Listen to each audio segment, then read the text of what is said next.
Praise Lord. നമ്മൾ കൊരിന്ത്യ ലേഖനമാണല്ലോ പഠിച്ചു വന്നുകൊണ്ടിരിക്കുന്നത്. നമ്മൾ 4-ാമത്തെ അധ്യായത്തിന്റെ കുറച്ച് ഭാഗങ്ങൾ കഴിഞ്ഞ ആഴ്ച ചിന്തിക്കുവാനായിട്ടിടയായി. അത് കണ്ടിന്യൂസ് ആയിട്ട് നമുക്ക് ചിന്തിക്കുവാനായിട്ട് കർത്താവിൽ ശരണപ്പെടാം. അപ്പോൾ തന്നെ കൊരിന്ത്യ ലേഖനത്തിന്റെ തുടർച്ചയായിട്ട് നാം ചിന്തിച്ചു വന്ന ഒരു ഭാഗത്തിന്റെ ഒരു ചെറിയൊരു റീക്യാപ്പ് തരുവാനായിട്ട് ആഗ്രഹിക്കുന്നു. 1 മുതൽ 3 വരെയുള്ള ഭാഗങ്ങൾ നാം ഇതിന് നേരത്തെ ചിന്തിക്കുവാനായിട്ടിടയായി. ചർച്ചിൽ 1 മുതൽ 6 വരെയുള്ള അധ്യായങ്ങളിൽ പൗലോസ് ഡീൽ ചെയ്യുന്നത് ചർച്ചിലുള്ള ഭിന്നത, ആ ഭിന്നതയ്ക്കുള്ള കാരണങ്ങൾ, ചർച്ചിൽ ക്രമീകരിക്കപ്പെടേണ്ടതായ ചില കാര്യങ്ങൾ, അതിനെക്കുറിച്ച് പൗലോസ് കൊരിന്ത്യ സഭയെ ഓർമ്മിപ്പിക്കുന്നത് നമുക്ക് 1 മുതൽ 3 വരെയുള്ള ഭാഗങ്ങളിൽ നമുക്ക് കാണുവാനായിട്ട് സാധിക്കും. അതിലെ ആദ്യത്തെ അധ്യായത്തിൽ പൗലോസ് നിങ്ങളുടെ കോളിങ്ങിനെ കുറിച്ച് ഓർമ്മിപ്പിക്കുന്നു. നിങ്ങളുടെ വിളിയെ ഓർക്കുക, എന്തിനു വേണ്ടിയിട്ട് നിങ്ങളെ വിളിച്ചു, ഏത് സാഹചര്യത്തിൽ നിങ്ങളെ വിളിച്ചു എന്നുള്ള കാര്യങ്ങളെക്കുറിച്ച് ഓർമ്മിപ്പിക്കുന്നു. രണ്ടാമത് അതിനുശേഷം എന്താണ് ട്രൂ മെസ്സേജ്, എന്താണ് ഗോസ്പൽ, അത് മറന്നുപോയാൽ പലപ്പോഴും നാം ദൈവസന്നിധിയിൽ നിന്ന് നമ്മുടെ ഡയറക്ഷൻ മാറിപ്പോകുവാനായിട്ടിടയാകും. അവരുടെ ഇടയിൽ ഉണ്ടായിരുന്ന അനേക ടീച്ചേഴ്സ് അവരെ പഠിപ്പിച്ച ഭാഗങ്ങളിൽ നിന്ന് ആ ദൈവസഭ, കൊരിന്ത്യ സഭ, ആ യഥാർത്ഥ പ്യുവർ ഗോസ്പലിൽ നിന്ന് തെറ്റിപ്പോയതായിട്ട് കാണാനായിട്ട് സാധിക്കും.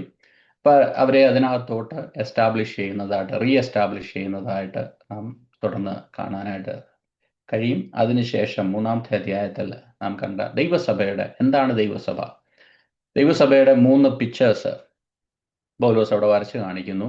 അതിനകത്തൂടെ ഓരോ പിക്ചേഴ്സിലൂടെയും ഓരോ മെസ്സേജ് പൗലോസ് ആ സഭയോട് കമ്മ്യൂണിക്കേറ്റ് ചെയ്യുന്നു. നിങ്ങൾ എന്താണ്, നിങ്ങൾ എങ്ങനെയുള്ളവരായിരിക്കണം. ദൈവസഭയെക്കുറിച്ച് അതൊരു ഫാമിലിയാണ്, അതിനകത്ത് പല മെച്യൂരിറ്റിയിലുള്ള ആൾക്കാരുണ്ട്. രണ്ടാമത് അതൊരു കൃഷിയാണ്, ഇറ്റ്സ് എ ഫീൽഡ്. മൂന്നാമത് അത് ടെമ്പിളാണ്, അതൊരു ടവർ അല്ല, ടെമ്പിളാണ്. അപ്പോൾ അതിനകത്ത് ദൈവത്തിൻ്റെ ആലയം, ദൈവത്തിൻ്റെ പരിശുദ്ധാത്മാവ് അതിൽ വസിക്കണം. തുടർന്ന് എന്താണ് ദൈവസഭ എന്നുള്ളത് വ്യക്തമായിട്ട് 3-ാമത്തെ അധ്യായത്തിൽ നാം കാണുന്നു. 4-ാമത്തെ അധ്യായത്തിൽ ദൈവദാസന്മാർ, അവരെക്കുറിച്ച് ഉള്ള ചില ചിത്രങ്ങളാണ്. 4 ചിത്രങ്ങൾ കഴിഞ്ഞ ആഴ്ച നാം ചിന്തിക്കുവാനായിട്ട്, അതിൽ 2 എണ്ണം നാം ചിന്തിക്കുവാനായിട്ടിടയായി. ഒന്ന് അണ്ടർ റോവേഴ്സ്. ആരാണ് അണ്ടർ റോവേഴ്സ്? അതാണ് സെർവൻ്റ് എന്നിവിടെ പറഞ്ഞിരിക്കുന്നത്. കപ്പലിലെ ഏറ്റവും താഴത്തെ നിരയിൽ കപ്പലിൽ വർക്ക് ചെയ്യുന്ന സ്ലേവ്സ് ആയിട്ടുള്ള ആൾക്കാരാണ്. അതാണ് പൗലോസ് ഇവിടെ സെർവൻ്റ് എന്ന് ഉദ്ദേശിച്ചിരിക്കുന്നത്. 2, നിങ്ങൾ സ്റ്റുവാർഡ്സ് ആണ്. നിങ്ങളെ ദൈവം ഏൽപ്പിച്ചിരിക്കുന്ന ഒരു ആത്മീയ മർമ്മങ്ങളുടെ ഗ്രഹവിചാരകന്മാരാക്കി ദൈവം നിങ്ങളെ മാറ്റിയിരിക്കുന്നു. ഇതിനെക്കുറിച്ച് കഴിഞ്ഞ ആഴ്ച നമുക്ക് ചിന്തിക്കുവാനായിട്ടിടയായി. തുടർന്ന് അതിൻ്റെ ഉള്ള ഭാഗങ്ങൾ നമുക്ക് ചിന്തിക്കാം. അതിൻ്റെ 4-ാം അധ്യായത്തിൻ്റെ 7 മുതലുള്ള വാക്യങ്ങൾ നമുക്ക് വായിക്കാം. 1 കൊരിന്ത്യർ അതിൻ്റെ 4-7 മുതലുള്ള വാക്യങ്ങൾ. നിന്നെ വിശേഷിപ്പിക്കുന്നതാർ? ലഭിച്ചതല്ലാതെ നിനക്കെന്തുള്ളൂ? ലഭിച്ചതെങ്കിലോ ലഭിച്ചതല്ല എന്ന പോലെ പ്രശംസിക്കുന്നതെന്ത്? ഇത്ര ക്ഷണത്തിൽ നിങ്ങൾ തൃപ്തന്മാരായി, ഇത്ര ക്ഷണത്തിൽ നിങ്ങൾ സമ്പന്നന്മാരായി.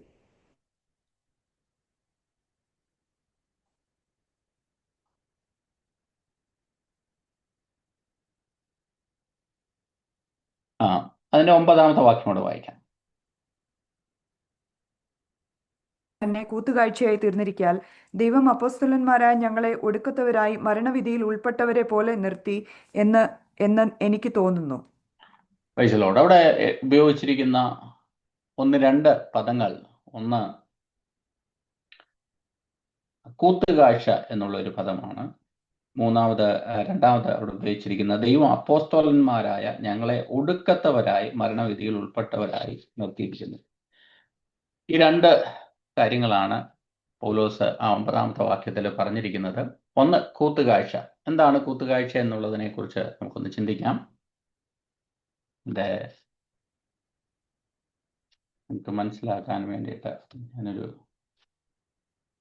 ആദ്യത്തെ പദം അവിടെ ഉപയോഗിച്ചിരിക്കുന്നത് exhibited as apostles as the last of all.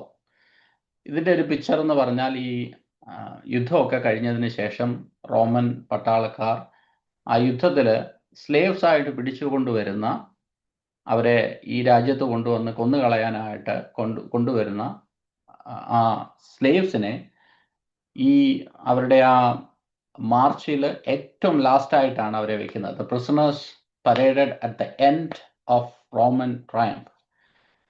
അപ്പൊ ഇവരുടെ ഈ പിടിച്ചുകൊണ്ട് വരുന്ന സ്ലേവ്സിന്റെ അന്ത്യം മരണമാണ്. അപ്പൊ ഇവരെ അവരിങ്ങനെ ഇങ്ങനെ വലിയൊരു ജാഥയായിട്ട് വലിയൊരു പൊസിഷനായിട്ട് പോകുമ്പോൾ അതിന്റെ ഏറ്റവും ലാസ്റ്റ് ആയിട്ടാണ് ഈ സ്ലേവ്സിനെ കൊണ്ടുവരുന്നത്. അതാണ് പൗലോസ് ആ ഒരു പിക്ചറാണ് കൊരിന്ത്യ സഭയിൽ അവർക്ക് നന്നായിട്ട് മനസ്സിലാകും. അതുകൊണ്ടാണ് അവരോട് പറയുന്നത്, അങ്ങനെ നിങ്ങളുടെ ഒടുക്കത്തവരായിട്ട് ഞങ്ങളെ എണ്ണിയിരിക്കുന്നു.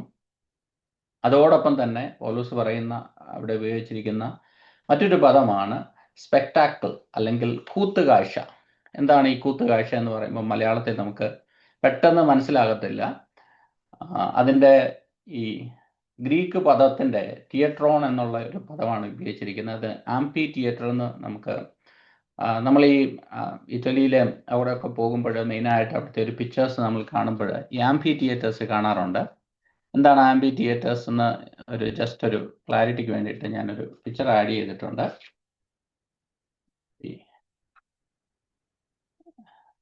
കാണാമെന്ന് വിശ്വസിക്കുന്നു. ഇതാണ് ആംപി തിയേറ്റേഴ്സ്. അപ്പോൾ ഇവിടെ എന്താ നടക്കുന്നതെന്ന് ചോദിച്ചാൽ, ഇവിടെ പണ്ട് ഈ റോമൻ സാമ്രാജ്യത്തിലെ ഒരു വലിയ ഒരു രാജ്യമായതുകൊണ്ട് അവിടെ ആൾക്കാരുടെ എൻ്റർടൈൻമെൻറ്റിന് വേണ്ടിയിട്ട് ഇന്ന് നമ്മുടെ ഇവിടെ പല എൻ്റർടൈൻമെൻറ്റുകളുണ്ട്. ഇൻ്റർനെറ്റുകളുണ്ട്, അതുപോലെ ഇൻ്റർനെറ്റ് ഉണ്ട്, അതുപോലെ ഈ തിയേറ്റേഴ്സ് ഉണ്ട്. പക്ഷെ അന്ന് അവരുടെ ഒരു എൻ്റർടൈൻമെൻറ്റിന് വേണ്ടിയിട്ട് ഉണ്ടായിരുന്ന ഒരു സ്ഥലമാണ് ഈ ആംപി തിയേറ്റേഴ്സ്. ഈ ആംപി തിയേറ്റേഴ്സിൽ എന്താ നടക്കുന്നതെന്ന് പറഞ്ഞാൽ, ഇവിടെ ഓരോരോ പ്രോഗ്രാംസുകൾ നടക്കാറുണ്ട്. ചില ആർട്ട്, ചില ഡ്രാമാസ് ഒക്കെ ഇവിടെ അവതരിപ്പിക്കാറുണ്ട്. ഈ ജനത്തെ ഒന്ന് സന്തോഷിപ്പിക്കാനായിട്ട് കൂടി വരുന്ന ഒരു സ്ഥലമാണ് ഈ ആംപി തിയേറ്റർ എന്ന് പറയുന്നത്. അപ്പോൾ അതോടൊപ്പം തന്നെ ഇതിനകത്ത് മറ്റൊരു വിനോദം, അവരുടെ പ്രധാനമായിട്ടുള്ള മറ്റൊരു വിനോദം, ഈ സ്ലേവ്സിനെ ഇവിടെ കൊണ്ടുവന്ന് ഇതിൻ്റെ ആംപി തിയേറ്ററിൻ്റെ നടുക്കായിട്ട് സ്ലേവ്സിനെ ഇറക്കി വിട്ട് അവിടെ മൃഗങ്ങളെ അതിൻ്റെ കൂടെ ഇറക്കി വിട്ട് മൃഗവുമായിട്ട് മല്ല് പിടിക്കുന്നതും മൃഗം ഈ സ്ലേവ്സിനെ കടിച്ചു കീറി തിന്നുന്നതൊക്കെ കണ്ട് ഈ ജനവും അവർ കൂടെ വരുന്ന ആൾക്കാരൊക്കെ അതിൽ വളരെ സന്തോഷിക്കാറൊക്കെ ഉണ്ട്. അവരുടെ ഒരു കൈൻഡ് ഓഫ് വിനോദമാണ്. തമിഴ്നാട്ടിലൊക്കെ അല്ലെങ്കിൽ ചില സ്ഥലങ്ങളിലൊക്കെ ജല്ലിക്കട്ട് എന്നൊക്കെ പറയുന്നത് പോലെ അവരുടെ ഒരു വിനോദമാണ്. നാം പലപ്പോഴും പല ഫോട്ടോസിലും കഥകളിലും ഒക്കെ കേട്ടിട്ടുണ്ടല്ലോ. അപ്പോൾ അതാണ് ഈ ആംപി തിയേറ്റർ. അപ്പോൾ ഈ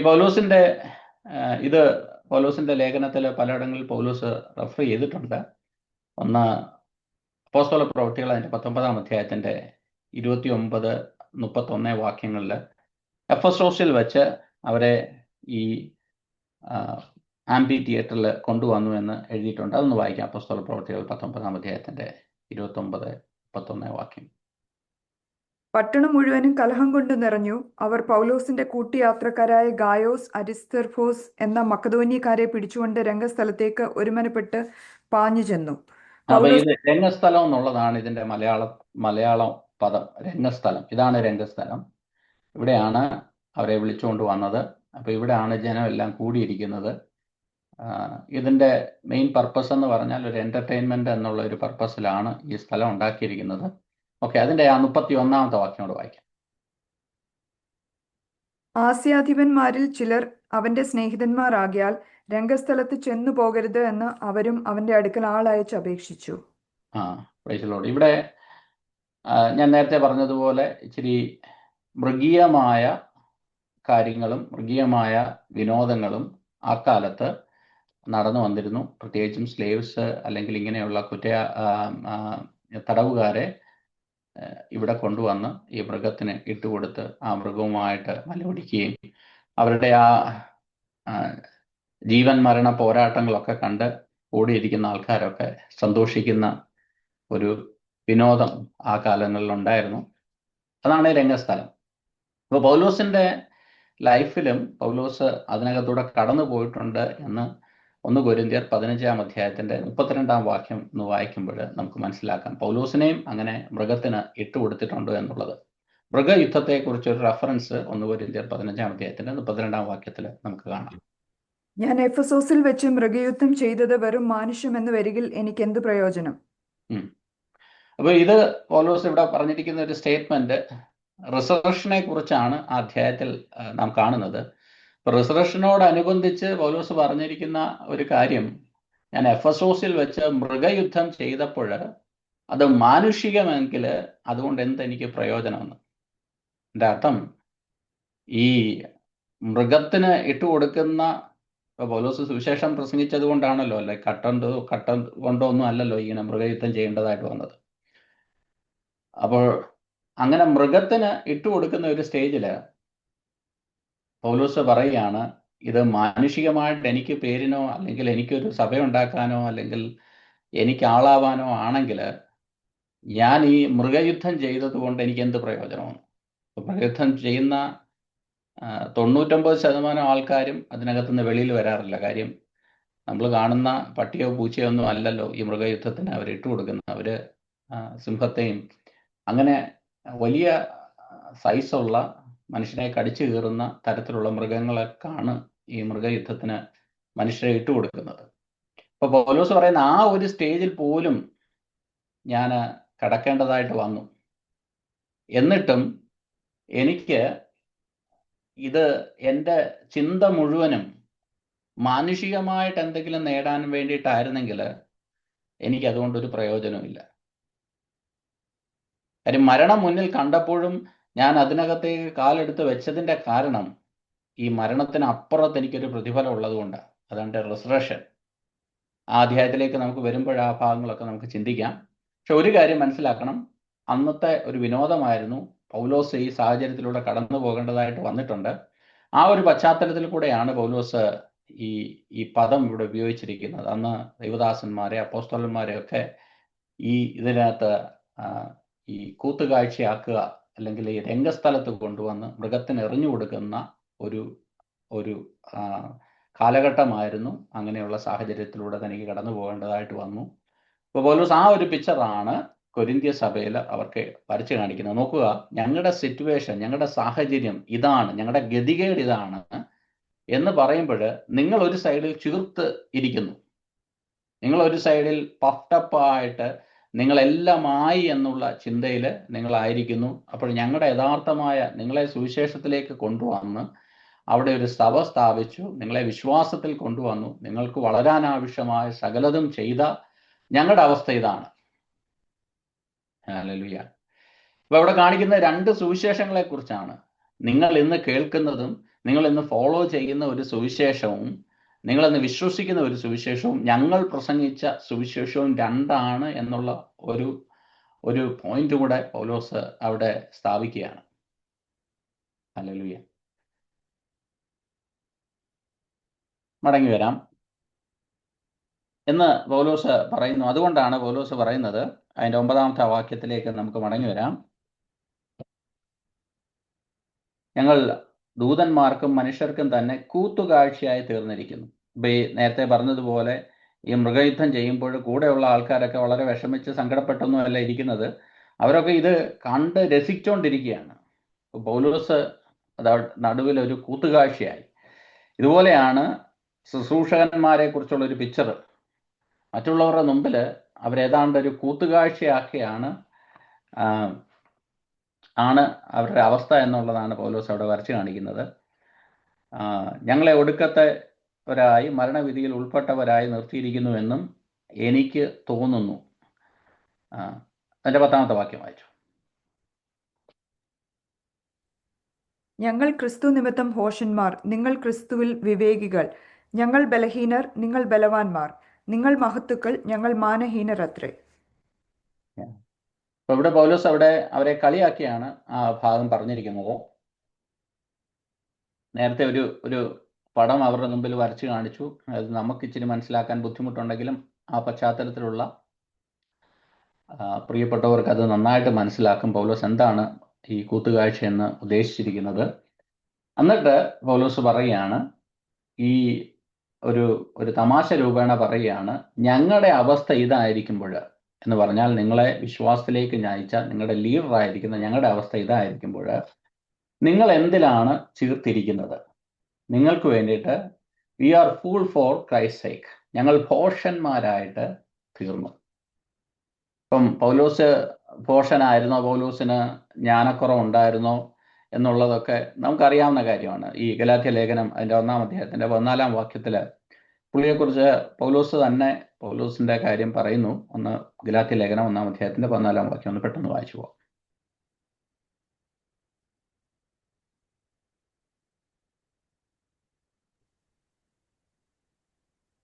ഞാൻ ദൈവത്തിന്റെ സഭയെ അത്യന്തം ഉപദ്രവിച്ച് മുടിക്കുകയും എൻ്റെ പിതൃപാരമ്പര്യത്തെക്കുറിച്ച് അത്യന്തം എരിവേറി എൻ്റെ സ്വന്തം ജനത്തിൽ സമപ്രായക്കാരായ പലരെക്കാളും യഹൂദ മതത്തിൽ അധികം മുതിരുകയും ചെയ്തു പോന്നു. അപ്പോൾ അവിടെ എഴുതിയിരിക്കുന്ന യഹൂദ മതത്തിൽ അധികം പ്രാഗൽഭ്യമുള്ള, അധികം നോളജ് ഉള്ള ഒരു വ്യക്തിയാണ് പൗലോസ്. അപ്പോൾ ഈ പൗലോസ് പറയുകയാണ്, എനിക്ക് ഇത്രയും അറിവുണ്ടായിട്ടും ഞാനിപ്പോൾ ക്രിസ്തു നിമിത്തം, അങ്ങനെ എഴുതിയിരിക്കുന്നത്, we are fools for Christ sake but you are wise in Christ. അപ്പം അവരുടെ ചിന്ത, കൊരിന്ത്യ സഭയിലെ ചിന്ത, അവരെല്ലാം തികഞ്ഞവരാണ്, അവരെ പോലെ മിടുക്കരായിട്ടുള്ള മറ്റു വ്യക്തികളില്ല എന്നൊക്കെ പറയുമ്പോൾ പൗലോസ് പറയുകയാണ്, ഞങ്ങൾ ദൈവനിമിത്തം, ദൈവനാമത്തിന് നിമിത്തം ഞങ്ങൾ ഫൂൾസായി, ഞങ്ങൾ ഭോഷന്മാരായിട്ട് തീരുവാനായിട്ടിടയായി. അതുപോലെ 1 കൊരിന്ത്യർ 3-ാം അധ്യായത്തിന്റെ 18-ാം വാക്യത്തിലും നാം ഇത് തന്നെ ചിന്തിക്കുവാനായിട്ടിടയായല്ലോ. ഒന്ന് വായിച്ചേരാം. 1 കൊരിന്ത്യർ 3-ാം അധ്യായത്തിന്റെ 18-ാം വാക്യം. താൻ ഈ ലോകത്തിൽ ജ്ഞാനി എന്ന് നിങ്ങളിൽ ആർക്കെങ്കിലും തോന്നിയാൽ അവൻ ജ്ഞാനിയാകേണ്ടതിന് ഭോഷനായി തീരട്ടെ. അപ്പൊ ഈ കൊരിന്ത്യ ലേഖനം മുഴുവൻ നാം പഠിക്കുമ്പോൾ ഈ മാനുഷിക ജ്ഞാനമല്ല വേണ്ടത്, ദൈവിക ജ്ഞാനമാണ് വേണ്ടത്. ദൈവിക ജ്ഞാനം അനുസരിച്ച് കാര്യങ്ങൾ ചെയ്യുന്നവർ മനുഷ്യന്റെ ദൃഷ്ടിയിൽ അല്ലെങ്കിൽ ലോകത്തിന്റെ ദൃഷ്ടിയിൽ ഭോഷന്മാരായിരിക്കും. അതാ പൗലോസ് ഇവിടെ പറയുന്നത്, ഞങ്ങൾ ക്രിസ്തു നിമിത്തം ഭോഷന്മാർ, ഞങ്ങൾ ചെയ്യുന്നതൊക്കെ നിങ്ങൾക്ക് ഭോഷത്വമായിട്ട് തോന്നും. കാര്യം ഞങ്ങൾ മാനുഷികമായിട്ട് ഞങ്ങളുടെ ജീവിതത്തിൽ നഷ്ടങ്ങളല്ലാതെ ലാഭമായിട്ടൊന്നുമില്ല. രണ്ടാമത്തെ കമ്പാരിസൺ പൗലോസ് ഇവിടെ പറയുന്നത്, weak were strong, the true strength found in the dependency on God, not self-sufficiency. നമ്മൾ പലപ്പോഴും കർത്താവിൽ വരുമ്പോൾ നിങ്ങളുടെ വീക്ക്നെസ്സുകളൊക്കെ ദൈവം മാറ്റും എന്ന് പറയുമ്പോൾ ആ ഒരു സുവിശേഷത്തിൽ വിശ്വസിച്ചിരിക്കുന്ന കൊരിന്ത്യ സഭ, അവരെ സംബന്ധിച്ച് അവർക്ക് ഒരു വീക്ക്നെസ്സും ഇല്ല. അപ്പോൾ പൗലോസിനെ സംബന്ധിച്ച് പൗലോസിൻ്റെ വീക്ക്നെസ്, അശൂലത്തെക്കുറിച്ചുമൊക്കെ നമുക്ക് അറിയാം. 2 കൊരിന്ത്യർ അതിൻ്റെ 12-ാം അധ്യായം 7 മുതൽ 10 വരെയുള്ള വാക്യങ്ങൾ പെട്ടെന്ന് വായിക്കാം.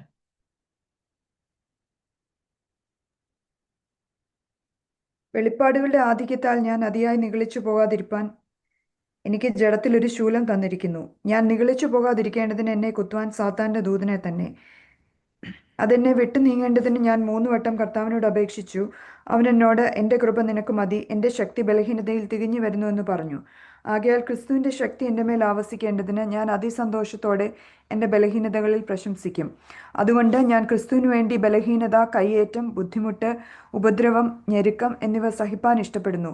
ബലഹീനനായിരിക്കുമ്പോൾ തന്നെ ഞാൻ ശക്തനാകുന്നു. അപ്പോൾ പൗലോസ് ഇവിടെ ഒരു കോൺട്രാസ്റ്റ് പറയുകയാണ്.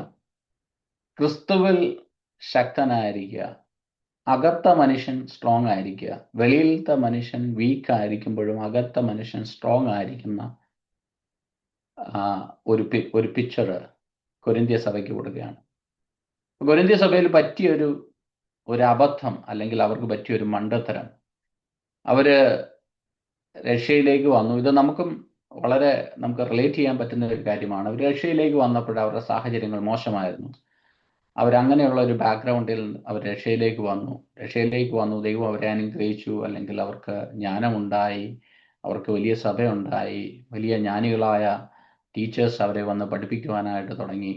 അപ്പോൾ അവരുടെ മനസ്സിനകത്തൊരു ചിന്ത തോന്നി, ഞങ്ങളുടെ സാഹചര്യങ്ങളെല്ലാം മാറി, ഞങ്ങൾ വളരെ വയസ്സായിട്ടുള്ള വ്യക്തികളായിട്ട് മാറി, ഞങ്ങളുടെ ഡ്രസ്സിങ് ഒക്കെ മാറാനായിട്ടിടയായി, ഞങ്ങളുടെ ജീവിത സാഹചര്യങ്ങൾ മാറാനായിട്ടിടയായി. അപ്പോൾ അവരുടെ ബുദ്ധിമുട്ടുകളൊക്കെ മാറി. ഞാൻ വിശ്വസിക്കുന്ന പല രോഗസൗഖ്യങ്ങളും ഒക്കെ കൃപാവരത്തിന് ഒരു കുറവില്ലാത്ത ഒരു സഭയാണല്ലോ.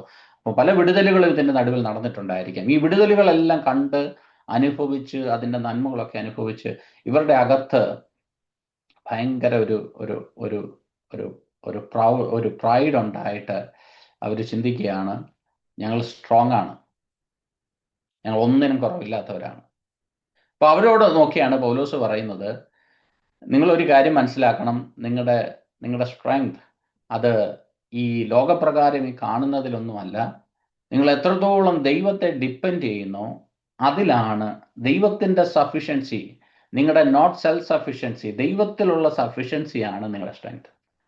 ഇതാ പൗലോസ് 2 കൊരിന്ത്യ ലേഖനത്തിൽ ആ കൊരിന്ത്യ സഭയോട് തന്നെ പൗലോസ് വളരെ ഡീറ്റെയിൽ ആയിട്ട് എഴുതിയിരിക്കുകയാണ്. എൻ്റെ കാര്യം തന്നെ നോക്കുക, നിങ്ങളെ ക്രിസ്തുവിൽ നയിച്ച നിങ്ങളുടെ പിതാവായിരിക്കുന്ന എൻ്റെ അവസ്ഥ നോക്കിയാൽ എനിക്ക് ജഡത്തിലൊരു ശൂലമുണ്ടായിരുന്നു.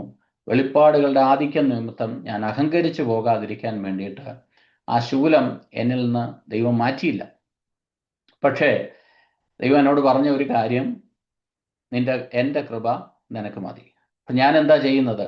ഞാൻ എല്ലാ കാര്യത്തിലും, എനിക്ക് വീക്ക്നെസ്സുകളുണ്ട്, കുറവുകളുണ്ട്, പ്രശ്നങ്ങളുണ്ട്, പട്ടിണിയുണ്ട്, എൻ്റെ ജീവിതത്തിൽ രോഗമുണ്ട്, എൻ്റെ ജീവിതത്തിൽ സാമ്പത്തിക ബുദ്ധിമുട്ടുകളുണ്ട്, ഞെരുക്കങ്ങളുണ്ട്.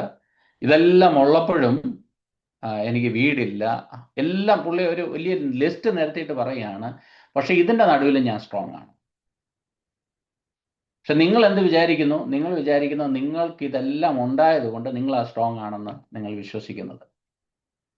ഹല്ലേലൂയ. എൻ്റെ 10ാമത്തെ വാക്യത്തിൽ തന്നെ പറഞ്ഞിരിക്കുന്നു, നിങ്ങൾ മഹത്തുക്കൾ, ഞങ്ങൾ മാനഹീനർ അത്രേ. Praise Lord. ഹല്ലേലൂയ. ഇപ്പൊ എന്താണ് ഒരു ക്രിസ്തീയ ലീഡർഷിപ്പ്, അല്ലെങ്കിൽ എന്താണ് അപ്പോസ്തലൻ, എന്താണ് സുവിശേഷകൻ എന്നുള്ളതിനെ കുറിച്ച് പൗലോസ് വളരെ വ്യക്തമായിട്ട് പറയുന്നു. 11ാമത്തെ വാക്യത്തിൽ ഇങ്ങനെ കാണുന്നു, ഈ നാഴിക വരെ എന്ന് പറഞ്ഞാൽ നിങ്ങളുടെ അടുത്ത് ശുശ്രൂഷിച്ച് തുടങ്ങിയ, അല്ലെങ്കിൽ ഞാൻ കൊരിന്ത്യയിൽ വന്ന് നിങ്ങളുടെ അടുക്കൽ ഇരുന്ന് താമസിച്ച് ശുശ്രൂഷിച്ചതൊക്കെ നിങ്ങൾക്കറിയാം. ഈ നാഴിക വരെ ഞങ്ങൾ വിശന്നും ദാഹിച്ചും ഉടുക്കുവാനില്ലാതെയും ഒന്ന് വായിച്ചു അത് 11ാമത്തെ വാക്യം. ഈ നാഴിക വരെ ഞങ്ങൾ വിശന്നും ദാഹിച്ചും ഉടുപ്പാനില്ലാതെയും കുത്തുകൊണ്ടും സ്ഥിരവാസം കൂടാതെയും ഇരിക്കുന്നു. സ്വന്തം കൈയാൽ വേല ചെയ്ത് അധ്വാനിക്കുന്നു, ശകാരം കേട്ടിട്ട് ആശീർവദിക്കുന്നു, ഉപദ്രവം ഏറ്റിട്ട് സഹിക്കുന്നു, ദൂഷണം കേട്ടിട്ട് നല്ല വാക്ക് പറയുന്നു. ഞങ്ങൾ ലോകത്തിന്റെ ചവറ് പോലെയും ഇന്നുവരെയും സകലത്തിന്റെയും അഴുക്കായും തീർന്നിരിക്കുന്നു. Praise Lord. പൗലോസ് ഇത് പറയുന്നു, ഇന്ന് വരെ, ഈ ഒരു മൊമെന്റ് വരെയും ഞങ്ങളുടെ ലൈഫിന് വെളിയിൽ നിന്ന് നോക്കിയാൽ വലിയ മാറ്റങ്ങളൊന്നുമില്ല. ഞങ്ങൾ ഈ സാഹചര്യത്തിലൂടെ ഒക്കെയാണ്, ഈ വിഷയങ്ങളുടെ ഒരു വലിയ ഒരു ഘോഷയാത്ര തന്നെ ഞങ്ങളുടെ ജീവിതത്തിലുണ്ട്. ഇതിൻ്റെ നടുവിലൂടെയാണ് ഞങ്ങൾ പോകുന്നത്. പക്ഷേ ഇതിൻ്റെ നടുവിലും ഞങ്ങൾ ചെയ്യുന്ന ഒരു കാര്യം, ഞങ്ങളൊരു ക്രൈസ്റ്റ് ലൈക്നെസ് ഉണ്ടായി വരുന്നുണ്ട്.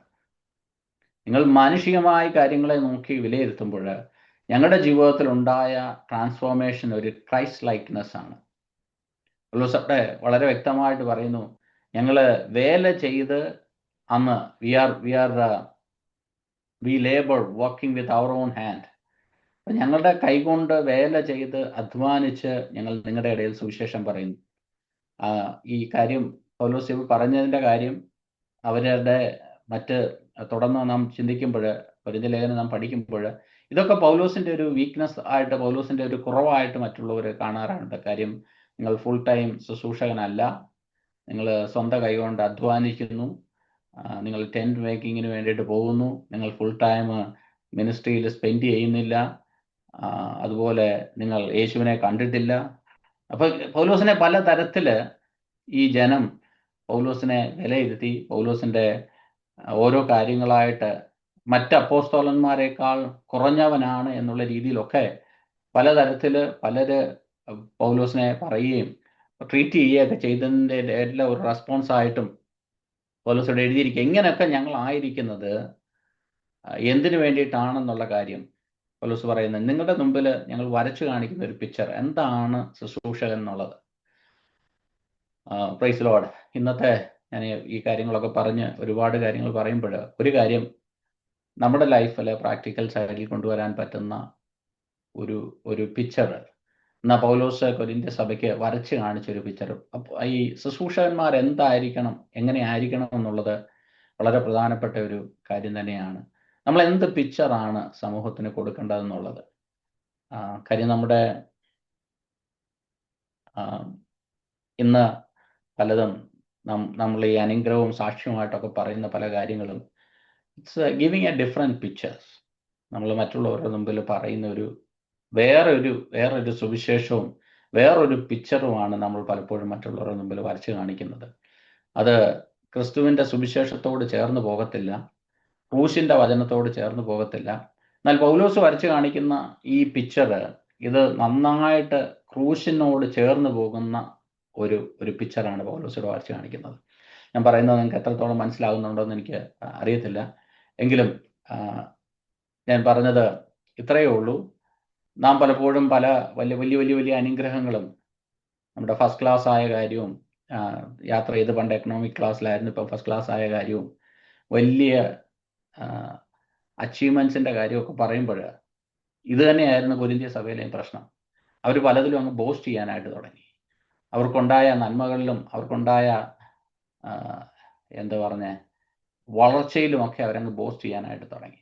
ഞാൻ വിശ്വസിക്കുന്ന അവിടെ വലിയ ചർച്ച ആയി കാണും. കാര്യം വലിയ വിടുതലുകളൊക്കെ നടക്കുകയല്ലേ, മെഗാ ക്രൂസൈഡുകളൊക്കെ നടക്കുന്ന വലിയ സംഭവങ്ങളൊക്കെ ഉള്ള ചർച്ച ആയിട്ട് മാറുമ്പോൾ പൗലോസ് വളരെ വിനയത്തോടുകൂടെ പൗലോസ് പറയുകയാണ്, നോക്കുക, നിങ്ങൾ മറക്കരുത്, ഒരുപക്ഷെ നിങ്ങളുടെ അടുത്ത് വന്ന ഇന്ന് കഴിഞ്ഞ ആഴ്ച വന്ന് പ്രസംഗിച്ച പാസ്റ്റർ ചിലപ്പം ചാർട്ടേഡ് ഫ്ലൈറ്റിലൊക്കെ ആയിരിക്കും വന്നത്.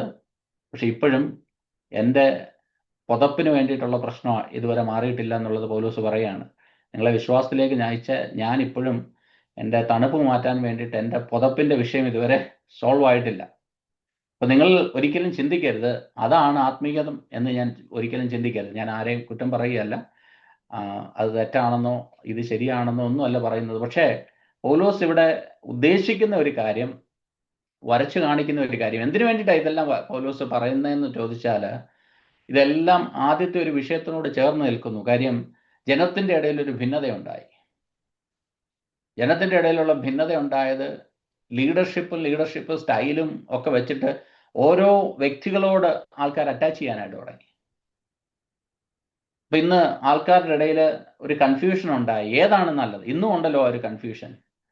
ചിലർ ഈ പ്രോസ്പെരിറ്റി ആണോ, വലിയ ചർച്ച ആണോ, അതോ ഭയങ്കര വലിയ സെറ്റപ്പും ലൈറ്റിങ്ങും ഒക്കെ ആണോ, ഏതാണ് കറക്റ്റ് എന്നുള്ളത് ജനത്തിന് ഭയങ്കര കൺഫ്യൂഷനാണ്. ഇന്നും പുതുതായിട്ട് സഭയിലോട്ട് വരുന്നവർ അല്ലെ നമ്മളെ കാണുന്നവർ നമ്മളെ ഏത് രീതിയിലാണ് കാണുന്നത്?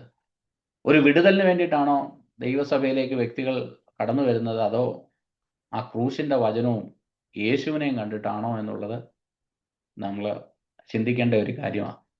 നമ്മൾ ഏത് പിക്ചറാണ് ജനത്തിൻ്റെ മുമ്പിൽ വരച്ച് കാണിക്കുന്നത്? വിടുതലിൻ്റെ പിക്ചറാണോ അതോ ക്രൂശിക്കപ്പെട്ട ക്രിസ്തുവിൻ്റെ പിക്ചറാണോ? Praise the Lord. പൗലോസ് പറയുകയാണ്, ഞങ്ങളുടെ റെസ്പോൺസ് പോപ്പുലാരിറ്റി അല്ല. ഒരു ശുശ്രൂഷകനെ സംബന്ധിച്ച് ഏറ്റവും ഇമ്പോർട്ടൻ്റ് ആയിട്ടുള്ള ഒരു കാര്യം ഫെയ്ത്ത്ഫുൾനെസ് ആണ്. തന്നെ ഏൽപ്പിച്ചിരിക്കുന്ന കാര്യത്തിൽ ഫെയ്ത്ത്ഫുള്ളായിട്ട് താൻ ശുശ്രൂഷിക്കുക എന്നുള്ളതാണ് ഒരു ശുശ്രൂഷകനെ സംബന്ധിച്ച് ഏറ്റവും പ്രധാനപ്പെട്ട കാര്യം എന്നുള്ളത് പൗലോസ് ഈ ഭാഗങ്ങളിൽ നമ്മളെ ഓർമ്മിപ്പിക്കുന്നു. അതാണ് പൗലോസ് തൻ്റെ റെസ്പോൺസിലൂടെ കാര്യങ്ങൾ പറയുന്നത്. ഇതൊക്കെയാണ് ഞങ്ങളുടെ ജീവിതത്തിൽ ഒരു കാര്യം പൗലോസ് പറയുന്നത്, ഞങ്ങളുടെ സാഹചര്യം, ഞങ്ങളുടെ സിറ്റുവേഷൻസ് ഒന്നും മാറിയിട്ടില്ല. ഇന്നും പുതപ്പിൻ്റെ ഒരു വിഷയമായിട്ട് നിൽക്കുന്നു, ഇന്നും രോഗം ഒരു വിഷയമായിട്ട് നിൽക്കുന്നു, പ്രശ്നങ്ങൾ ഒരു വിഷയമായിട്ട് നിൽക്കുന്നു. ഞങ്ങളുടെ കൈകൊണ്ട് അധ്വാനിച്ചെങ്കിൽ മാത്രമേ അടുത്ത ദിവസം ഞങ്ങൾക്ക് ജീവിക്കാൻ പറ്റത്തുള്ളൂ, ആ ഒരു വിഷയമായിട്ട് നിൽക്കുന്നു. കൊരിന്ത്യയിൽ വന്നു കഴിഞ്ഞപ്പോൾ അറിയാം, പൗലോസ് ടെന്റ് മേക്കിങ് താൻ ആദ്യം അധ്വാനിച്ചു. കൂടെ കുറച്ച് പേരെയും കൂടെ യഹൂദന്മാരെ കൂടെ കിട്ടിയപ്പോൾ അവരോട് ചേർന്ന് പിന്നെയും അധ്വാനിച്ചാണ് ജനത്തെ അവിടുത്തെ ചെലവുകൾ താൻ കഴിയുവാനായിട്ട് ഇടയായത്. അന്ന് ആ സമയത്ത് തന്നെയാണ് പൗലോസ് സുവിശേഷം പ്രസംഗിക്കുവാനായിട്ടും ഇടയായെന്നുള്ള കാര്യം പൗലോസ് അവരെ ഓർമ്മിപ്പിക്കുന്നതാണ് ഈ ഭാഗത്തിൽ നാം കാണുന്നത്. അതിൻ്റെ 14-15 വാക്യങ്ങളിലേക്ക് കടന്നു വരാം. സമയം മുന്നോട്ട് പോകുന്നല്ലോ. നിങ്ങളെ നാണിപ്പിപ്പാനല്ല എൻ്റെ പ്രിയ മക്കളോടെന്ന പോലെ ബുദ്ധി പറഞ്ഞുകൊണ്ട് ഇത് എഴുതുന്നു. നിങ്ങൾക്ക് ക്രിസ്തുവിൽ 10,000 ഗുരുക്കന്മാർ ഉണ്ടെങ്കിലും പിതാക്കന്മാർ ഏറെയില്ല. ക്രിസ്തു യേശുവിൽ ഞാനല്ലോ നിങ്ങളെ സുവിശേഷത്താൽ ജനിപ്പിച്ചത്. പൗലോസ് മറ്റൊരു പിക്ചർ ഇവിടെ വരച്ച് കാണിക്കാനായിട്ട് ആഗ്രഹിക്കുന്നത്, നേരത്തെ സ്പെക്ടാക്കിൾ എന്നുള്ള ഒരു പദം പൗലോസ് അവിടെ ഉപയോഗിച്ചു. കൂത്തുകാഴ്ച, രംഗസ്ഥലത്തെ കോമാളി എന്നുള്ള ഒരു രീതിയിലാണ് ആ ജനം പൗലോസിനെ ട്രീറ്റ് ചെയ്തത്. ആ സാഹചര്യത്തിലൂടെ ഒക്കെ പൗലോസിന് കടന്നു പോകേണ്ടതായിട്ട് വന്നു. രണ്ടാമത്തെ ഒരു പിക്ചർ പൗലോസിയുടെ വരച്ച് കാണിക്കുന്നത്, ഞങ്ങൾ we have A spiritual fatherhood, ഞങ്ങൾ നിങ്ങളുടെ പിതാവ് എന്നുള്ള ഒരു പിക്ചർ എന്നാണ് പൗലോസ് വരച്ച് കാണിക്കുന്നത്. അവിടെ ആദ്യം തന്നെ താൻ എഴുതി വയ്ക്കുന്നത്, നിങ്ങളെ നാണിപ്പിക്കുവാനല്ല, ലജ്ജിപ്പിക്കുവാനല്ല ഞാൻ ഇതൊക്കെ എഴുതുന്നത്. കാര്യം ഞാൻ നേരത്തെ പറഞ്ഞതുപോലെ ഇതൊരു പരിഹാസ രീതിയിലാണ്, കുത്തുകൊള്ളുന്ന രീതിയിലാണ് ഈ ഭാഗം പൗലോസ് പറഞ്ഞിരിക്കുന്നത്. കേൾക്കുന്നവർക്ക് നല്ലതായിട്ട് അവരുടെ ഹൃദയത്തിൽ ആഴത്തിൽ അത് വേദനിപ്പിക്കും, ആഴത്തിൽ അവരെ ചിന്തിപ്പിക്കുവാനായിട്ട് ഇടയാക്കും. അത് പൗലോസിന് നന്നായിട്ട് അറിയാവുന്നത് കൊണ്ടാണ് 14-ാമത്തെ വാക്യത്തിൽ താൻ ഇങ്ങനെ എഴുതിയിരിക്കുന്നത്, നിങ്ങളെ ലജ്ജിപ്പിക്കുവാനായിട്ടല്ല, I don't want you to make you ashamed, but to admonish you as my beloved children. നിങ്ങൾ എൻ്റെ പ്രിയ മക്കൾ എന്നതുപോലെ ഞാൻ നിങ്ങളോർക്ക് വേണ്ടിയിട്ട് എഴുതുന്നു. അപ്പം പൗലോസ് പറയുന്ന ഒരു പദം, നിങ്ങളുടെ അടുക്കൽ ഇന്ന് കൗണ്ട്ലെസ് ടീച്ചേഴ്സ് ഉണ്ട്, കൗണ്ട്ലെസ് ഗൈഡ്സ് ഉണ്ട് ഇൻ ക്രൈസ്റ്റ്. പക്ഷെ നിങ്ങളെ കർത്താവിൽ ജനിപ്പിച്ച നിങ്ങളുടെ ആത്മീയ പിതാവ് ഞാനാണ്. അപ്പം ആ ഒരു പിതാവിൻ്റെ ഹാർട്ട് എപ്പോഴും ശുശ്രൂഷകരെ സംബന്ധിച്ച് ഒരു പിതാവിൻ്റെ ഹാർട്ട് ഉണ്ടായിരിക്കണമെന്നുള്ള കാര്യം നാം 3-ാമത്തെ അധ്യായത്തിൽ സഭയെക്കുറിച്ചുള്ള പിക്ചറിലും നാം കാണുന്നത് ഒരു ഭവനം എന്നുള്ളതാണ്. ഒരു ഭവനം, ആ ഭവനത്തിൽ ഒരു പിതാവുണ്ട്. പിതാവിൻ്റെ വലിയ കൺസേൺ ആയിരിക്കും ഓരോ വർഷങ്ങൾ കഴിയും തോറും ആ കുടുംബത്തിലുള്ളവരെല്ലാവരുടെയും ഗ്രോത്ത്, പ്രത്യേകിച്ചും കുഞ്ഞുങ്ങളുടെ ഭാവി. കുഞ്ഞുങ്ങൾ ഓരോ വർഷം കഴിയും തോറും അടുത്ത സ്റ്റേജിൽ അവരെന്തായി തീരും, അല്ലെങ്കിൽ അവരെ ഏത് ആ ഒരു മെച്ചോറിറ്റിയിലേക്ക് ആ കുഞ്ഞുങ്ങൾ വരുന്നുണ്ടോ. ഇപ്പം നമ്മുടെ മാനുഷികമായിട്ട് നോക്കിയാൽ അവരുടെ പഠനം, അവരുടെ കാര്യങ്ങൾ, ഇതൊക്കെ പിതാവിൻ്റെ തലയ്ക്കകത്തൂടെ പോകുന്ന ഒരു കാര്യമാണ്. അതുപോലെ തന്നെയാണ് ഈ സ്പിരിച്വൽ ഫാദേഴ്സിനും വലിയ റെസ്പോൺസിബിലിറ്റി ചർച്ചിലുണ്ട്. നമ്മളവിടെ വന്ന് ഒരു മീറ്റിംഗ്, ഒരു പ്രസംഗം പ്രസംഗിച്ചിട്ട് നമ്മൾ പോയി കയ്യടി കിട്ടി അല്ലെങ്കിൽ കുഴപ്പമൊന്നുമില്ല, അതല്ല. ഒരു സ്പിരിച്വൽ ഫാദർ, ഒരു ലീഡറിനെ സംബന്ധിച്ച് ആ വ്യക്തിയുടെ ദൈവം ഏൽപ്പിച്ചിരിക്കുന്ന വലിയൊരു ഉത്തരവാദിത്വം ദൈവസഭയെ സ്പിരിച്വലായിട്ട് അടുത്ത ഒരു ഗ്രോത്തിലേക്ക് കൊണ്ടുവരിക എന്നുള്ളത്. അപ്പോൾ ആ മെസ്സേജസ് ആണെങ്കിലും അവർക്ക് കൊടുക്കുന്ന ആത്മീയ വചനങ്ങൾ, ആത്മീയ ഫുഡ് ആണെങ്കിലും അതിനനുസരിച്ചുള്ള ഫുഡും അതിനനുസരിച്ചുള്ള മെസ്സേജും ഒക്കെ കൊടുത്ത് ഈ ജനത്തെ പ്രിപ്പയർ ചെയ്യാനുള്ള വലിയൊരു റെസ്പോൺസിബിലിറ്റി സ്പിരിച്വൽ ലീഡറിനുണ്ട്, അല്ലെങ്കിൽ സഭയിലെ ശുശ്രൂഷകനുണ്ട്. അതാണ് പൗലോസ് ഇവിടെ വരച്ച് കാണിക്കുന്നത്. അതുപോലെ തന്നെ ഒരു കുഞ്ഞിനെ വളർത്തുന്നത് പോലെ, കുഞ്ഞാണെങ്കിൽ നമ്മൾ നിർബന്ധിച്ച് ഒക്കെ എങ്ങനെയായാലും അവർ ഫുഡൊന്നും കഴിച്ചില്ലെങ്കിൽ പോലും നിർബന്ധിച്ച് അവർക്ക് വേണ്ട കാര്യങ്ങളൊക്കെ നമുക്ക് കൊടുക്കാനായിട്ട് ഒരു താല്പര്യം മാതാപിതാക്കൾ കാണിക്കാറുണ്ട്. പക്ഷേ സഭയിൽ വരുമ്പോൾ അവർ കേട്ടില്ലെങ്കിൽ അവർക്ക് പോയി എന്നുള്ള ഒരു ആറ്റിറ്റ്യൂഡല്ല ഇവിടെ പൗലോസ് പറയുന്നത്. ഒരു പിതാവിനുള്ള ഒരു ഹാർട്ട് ദൈവസഭയിൽ ശുശ്രൂഷകനുണ്ടായിരിക്കണം. അങ്ങനെ ആയിരിക്കണം ശുശ്രൂഷകന്മാരെ കരുതേണ്ടത്. ഇതൊക്കെ പറയുമ്പോൾ, ശുശ്രൂഷന്മാരുടെ ക്വാളിറ്റി ആയിട്ട് പറയുമ്പോൾ തന്നെ നാം ചിന്തിക്കേണ്ട മറ്റൊരു കാര്യം, 1 Thessalonians chapter 5 verse 12-13 എങ്ങനെ ശുശ്രൂഷകന്മാരെ ദൈവസഭ കൈക്കൊള്ളണമെന്നുള്ള കാര്യവും അവിടെ എഴുതിയിരിക്കുന്നു. സഹോദരന്മാരെ, നിങ്ങളുടെ ഇടയിൽ അധ്വാനിക്കുകയും കർത്താവിൽ നിങ്ങളെ ഭരിക്കുകയും പ്രബോധിപ്പിക്കുകയും ചെയ്യുന്നവരെ അറിഞ്ഞ് അവരുടെ വേല നിമിത്തം ഏറ്റവും സ്നേഹത്തോടെ വിചാരിക്കണമെന്ന് നിങ്ങളോട് അപേക്ഷിക്കുന്നു.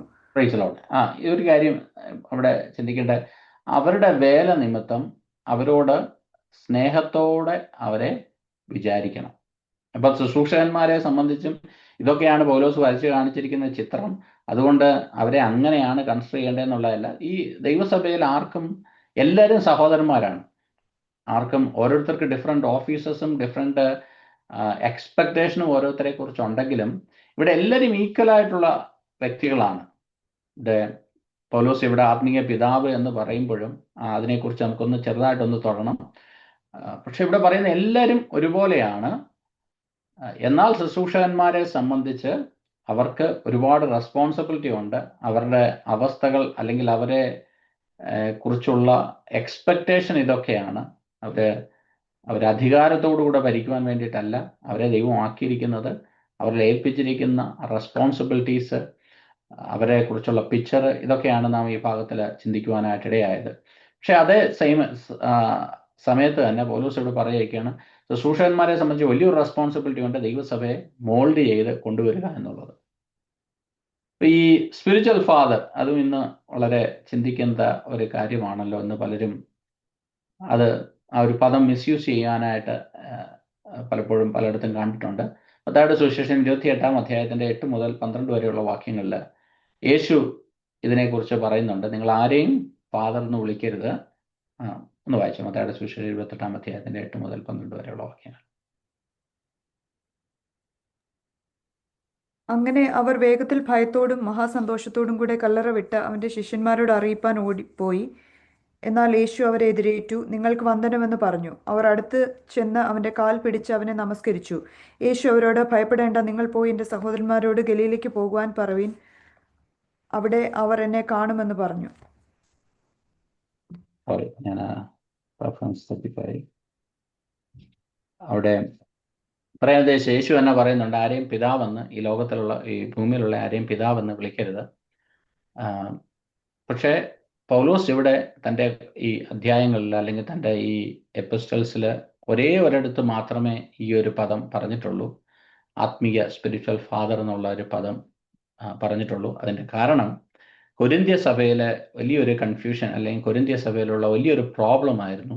പൗലോസ് പഠിപ്പിച്ചതിൽ നിന്ന് ആ ഒരു മോഡലിൽ നിന്ന് ഈ ജനം മാറിപ്പോയി. അതിനുള്ള കാരണമൊക്കെ നമ്മൾ കഴിഞ്ഞ അധ്യായങ്ങളിൽ ചിന്തിക്കുവാനായിട്ടിടയായി. അവരുടെ ഇടയിലുള്ള എലോക്വൻ്റ് ആയിട്ടുള്ള വളരെ വലിയ പ്രീച്ചേഴ്സും ടീച്ചിങ്ങും ഒക്കെ കാരണം ഇവർ ആ ഒരു മോഡലിൽ നിന്ന് മാറിപ്പോയത് കൊണ്ടാണ് പൗലോസ് ഇവിടെ നിങ്ങളുടെ സ്പിരിച്വൽ ഫാദർ ഞാനാണ്, അതുകൊണ്ട് നിങ്ങൾ എന്ത് ചെയ്യണം, എന്നെ നിങ്ങൾക്ക് ഫോളോ ചെയ്യാം, ഞാൻ നിങ്ങളുടെ മുമ്പിൽ ഫോളോ ചെയ്യാൻ പറ്റുന്ന ഒരു മാതൃകയാണ് കാണിച്ച് തന്നിരിക്കുന്നത് എന്നുള്ളതാണ് നാം അവിടെ കാണുന്നത്. അതിൻ്റെ 16-ാമത്തെ വാക്യത്തിലേക്ക്.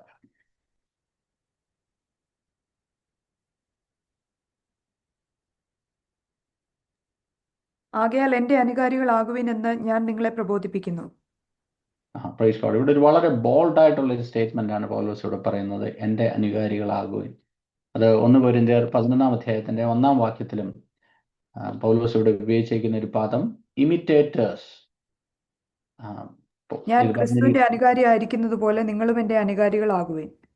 അപ്പൊ ഇവിടെ പറഞ്ഞിരിക്കുന്നു, you follow the pattern of life demonstrated, not imitating personality but the Christ like character.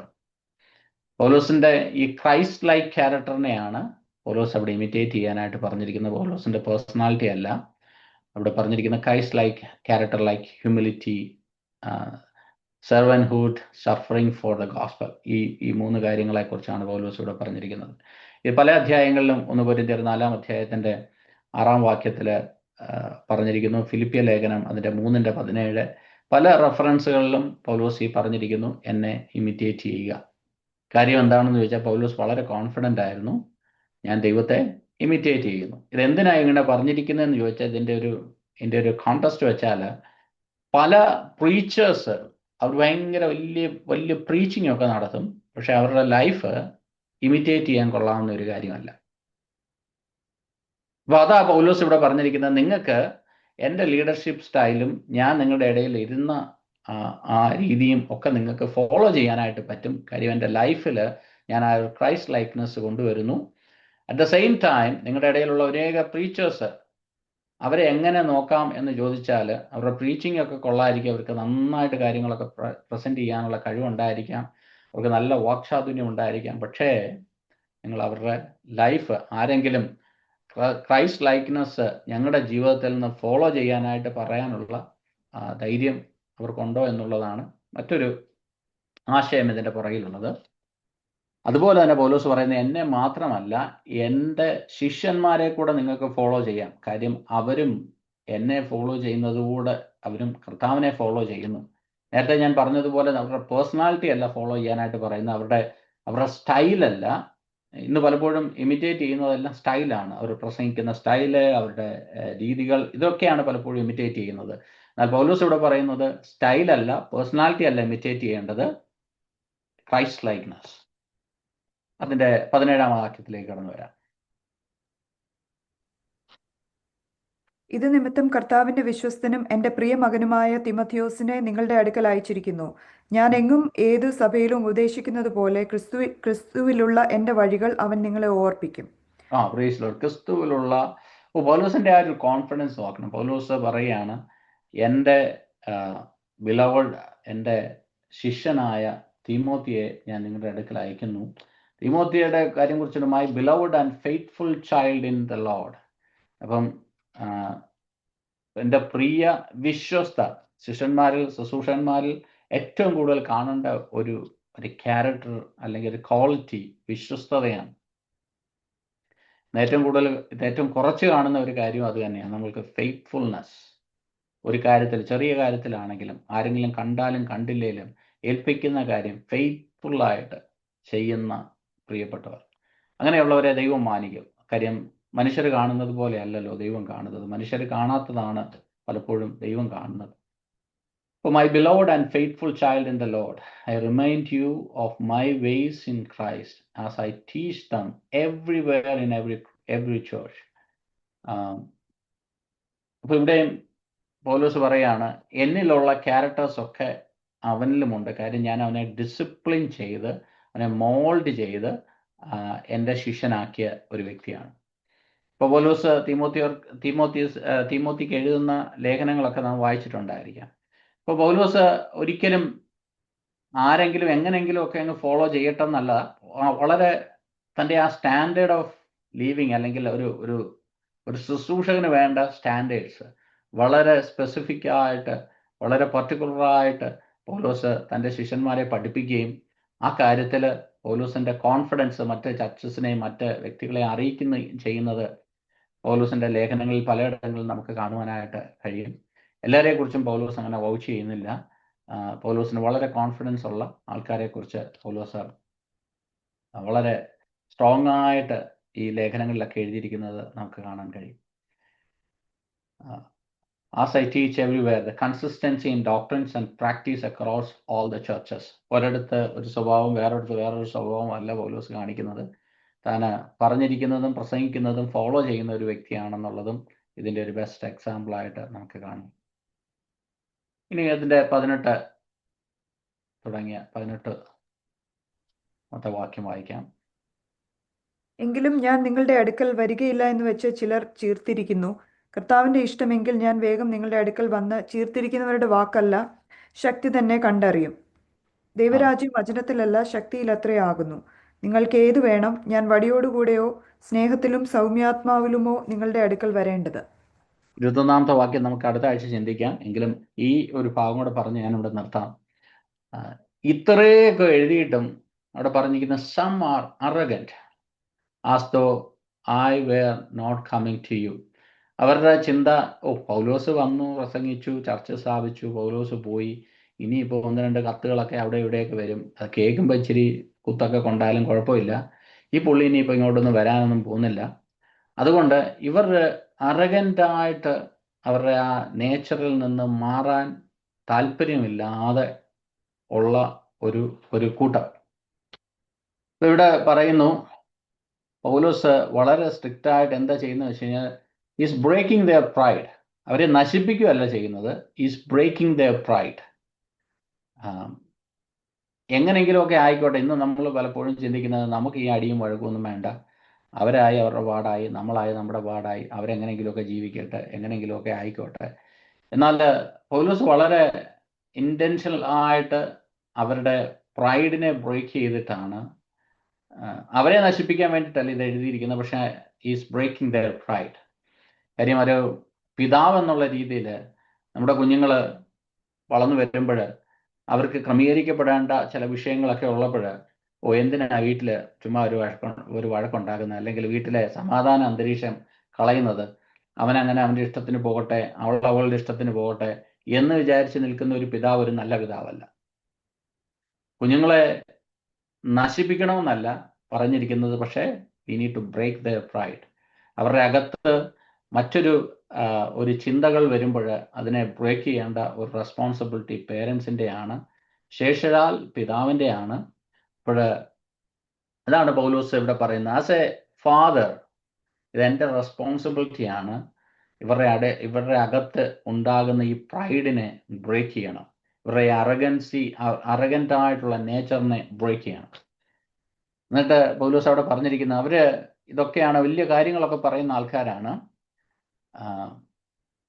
പൗലോസ് പറയാണ്, എങ്കിലും ഞാൻ അവരുടെ അടുത്ത് നിങ്ങളുടെ അടുക്ക വരുമ്പോൾ ഒരു കാര്യം നിങ്ങൾക്ക് മനസ്സിലാകും. നിങ്ങളുടെ ഈ സംസാരത്തിലല്ല കാര്യം, പകരം ആക്ഷനിലാണ്. Action speaks louder than words. ഇത് നമ്മൾ കേട്ടിട്ടുണ്ടല്ലോ. ഇപ്പൊ ഈ അറഗൻ്റായിട്ടുള്ള ആൾക്കാർക്ക് വളരെ ഇംപ്രസീവായിട്ട് അവർക്ക് പ്രീച്ച് ചെയ്യാനായിട്ട് കഴിയും. പക്ഷെ ദേ ലാക്ക് സ്പിരിച്വൽ പവർ.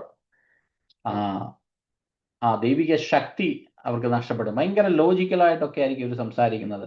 അവരുടെ സംസാരവും ചക്രവർത്താനവും ഒക്കെ കേട്ട് കഴിഞ്ഞാൽ ആരും വീണുപോകും. പക്ഷേ പൗലോസ് പറയാണ്, they are lacking the spiritual power. The spiritual power ദൈവത്തിൻ്റെ നാമത്തിന്, ദൈവത്തിൻ്റെ കൂടെ സഞ്ചരിക്കുന്നവർക്കാണ് ആ spiritual power. The holy spirit work. Spiritual power ഉള്ളപ്പോഴാണ് അവിടെ കൺവിക്ഷൻ നടക്കുന്നത്, അവിടാണ് കൺവേർഷൻ നടക്കുന്നത്, അവിടാണ് സാന്റിഫിക്കേഷൻ നടക്കുന്നത്, അവിടാണ് അത്ഭുതങ്ങൾ നടക്കുന്നത്, അവിടാണ് ജനം വിടുവിക്കപ്പെടുന്നത്, അവിടാണ് ട്രാൻസ്ഫോർമേഷൻ ഉണ്ടാകുന്നത്. ഇത് രണ്ട് തരത്തിലുള്ള സ്പീച്ചുണ്ട്. ചില ചിലർ സംസാരിക്കുമ്പോൾ ആ വചനങ്ങൾ ജനത്തിൻ്റെ ഇടയിൽ, സഭയിൽ വലിയ ട്രാൻസ്ഫോർമേഷൻ ഉണ്ടാക്കും. നമ്മുടെ പലപ്പോഴും ഈ സംസാരങ്ങളിൽ ഭയങ്കര ഈ പറഞ്ഞ ആവേശവും ഒക്കെ ഉണ്ടാകാറുണ്ട്, ഇമോഷൻസ് ഉണ്ടാകാറുണ്ട്. പക്ഷെ പലപ്പോഴും ട്രാൻസ്ഫോർമേഷനിലേക്ക് കൊണ്ടുവരുന്നില്ല.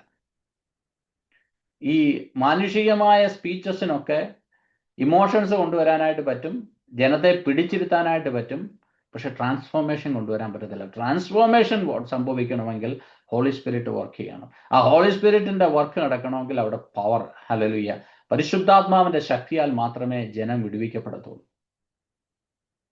അപ്പൊ ആ ജനത്തിന്റെ ആ വിടുതല് പൗലോസ് പറഞ്ഞിരിക്കുന്നത്, ഇന്ന് നിങ്ങളുടെ ഇടയിൽ സംസാരിക്കുന്നവർ പലരും, ഇന്ന് നിങ്ങളുടെ ഇടയിൽ ഈ കാര്യങ്ങളൊക്കെ ഒരുപാട് പറയുന്ന പലരും, അവർക്ക് സ്പിരിച്വൽ പവർ ഇല്ല, പക്ഷെ അവർക്ക് സംസാരിക്കാൻ, they are impressive speakers, they have impressive speech. പക്ഷെ അവർക്ക് ആ ട്രാൻസ്ഫോർമേഷനിലേക്ക് നിങ്ങളെ കൊണ്ടുവരാനായിട്ട് കഴിയുന്നില്ല. അതിന്റെ ബെസ്റ്റ് എക്സാമ്പിൾ ആണ് കൊരിന്ത്യ സഭ ഇങ്ങനെ ആയിപ്പോയത്. അതുപാലം ഉണ്ടായ പ്രശ്നങ്ങളെ കുറിച്ചുമൊക്കെ 5-ാമത്തെ അധ്യായത്തിൽ നാം വായിക്കുന്നുണ്ട്. അത് നമുക്ക് അടുത്ത ആഴ്ച ചിന്തിക്കാം. ഞാനിവിടെ നിർത്താനായിട്ട് ആഗ്രഹിക്കുന്നു.